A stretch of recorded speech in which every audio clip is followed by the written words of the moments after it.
అదే మాదేదో అంటారు కదా, మోడీ ఏమన్నా చెవులు పెద్ద పువ్వు పెట్టుకుంటున్నాడా అని. అంటే మోడీ ఫూల్ అయ్యాడు ఇప్పుడు, మోడీ కమెడియన్ అయిపోయాడు. ఎందుకంటే ఎవరో వచ్చి నేను యుద్ధాన్ని ఆపాను అంటున్నారు.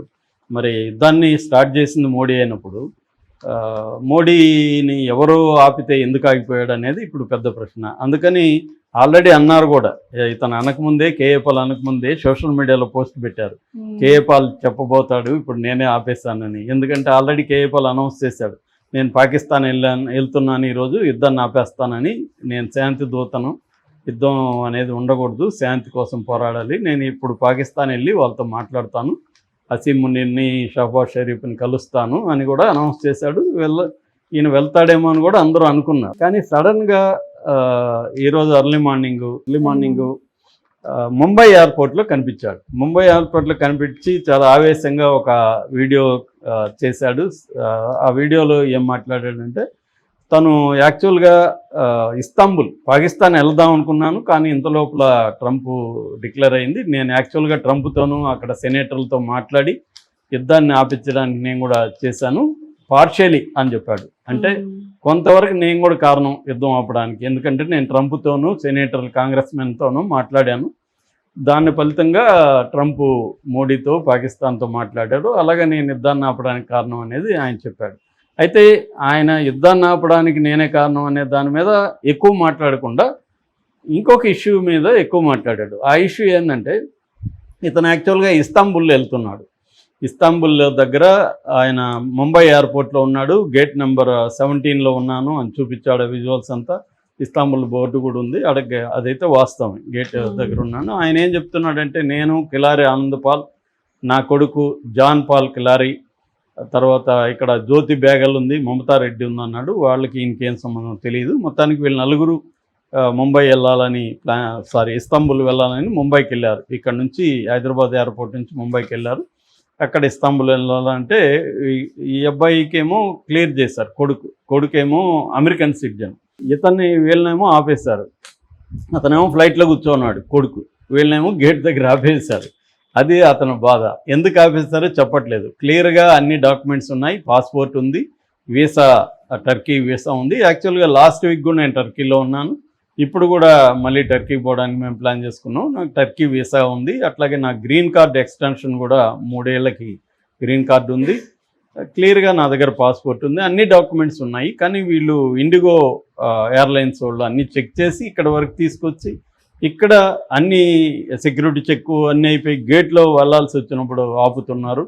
దీని వెనక కుట్ర ఉంది, ఆపడానికి శాంతిని అడ్డుకుంటున్నారు. నేను శాంతి కోసం కృషి చేశాను కాబట్టి అది నచ్చని వాళ్ళు నన్ను అడ్డుకుంటున్నారు అనేది ఆయన ప్రధానంగా ఆరోపిస్తున్నాడు. దాంతో పాటు ఆయన బాయ్కాట్ ఇండిగో అనే పిలుపు కూడా ఇచ్చాడు, దీన్ని వైరల్ చేయండి అని కూడా మీడియాకి చెప్తున్నాడు.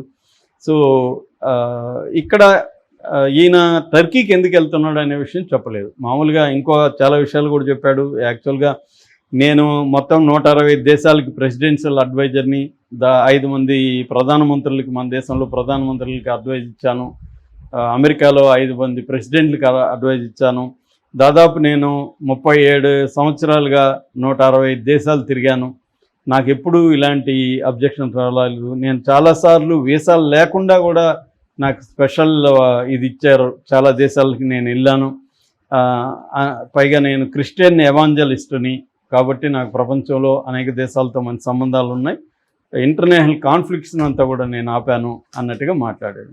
నిజానికి కేఏ పాల్ మీద చాలా విమర్శలు ఏంటంటే, ఆయన ఏది జరిగినా నేనే చేశానని చెప్తూ ఉంటాడు. అది నేనే ఆపాను, ఇది గాజా, ఇజ్రాయెల్తో మాట్లాడుతున్నాను, గాజాది ఆపేస్తున్నాను, ట్రంప్తో టచ్లో ఉన్నాను, రాత్రి ట్రంప్తో మాట్లాడాను, ఇలా ఉంటుంది ఆయన బిల్డప్లు. అందువల్ల ఒకవేళ నిజమో కాదా కానీ నమ్మే పరిస్థితి లే. ఇక్కడేమో బఫూన్ లాగా తిరుగుతూ నేను అక్కడ మాట్లాడుతూ, కానీ మళ్ళీ ఆయనకి అందరూ అపాయింట్మెంట్లు అయితే ఇస్తుంటారు. మన అమిత్ షా అపాయింట్మెంట్లు ఇస్తాడు, ఇక్కడ సీఎంలు ఇస్తూ ఉంటారు అపాయింట్మెంట్లు. అంటే ఆయనకి ఖచ్చితంగా ఒక ఇదైతే ఉంది, కానీ దానికి ఉన్నదానికంటే ఎక్కువ మాట్లాడడం, చాలా వివాదాల్లో ఉండడం.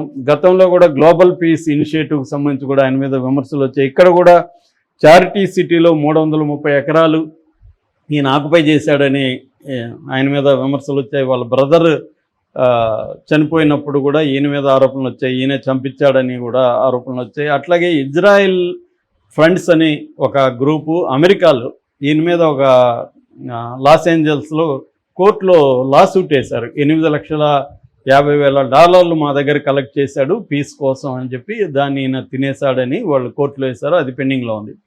అట్లాగే ఈయన 5 నేషన్ గ్లోబల్ పీస్ టూర్ పేరుతో 2007లో మన దేవేగౌడ ఉన్నప్పుడు అదంతా నేనే చేశాను అని చెప్పుకుంటే కూడా ఈయన మీద హైకోర్టులో కూడా ఒక డిఫమేషన్